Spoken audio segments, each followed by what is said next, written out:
عید الاضحیٰ کے قریب آتے ہی کراچی میں پانی کا بحران شدت اختیار کر گیا ہے۔ وزیر اعلیٰ سندھ کا نوٹس لینا بھی کسی کام نہ آیا۔ متعدد علاقوں کے شہری پانی کی بوند بوند کو ترس رہے ہیں۔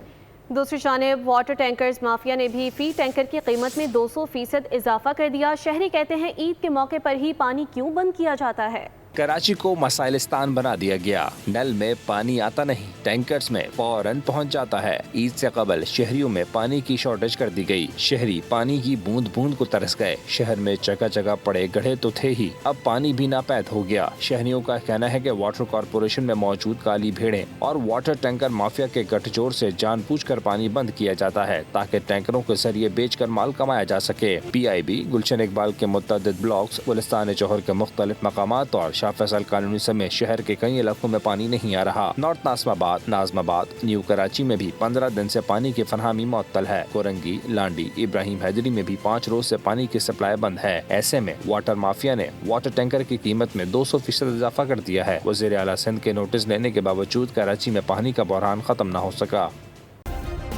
سبسکرائب کریں اور بیل دبائیں تاکہ کوئی خبر رہ نہ جائے۔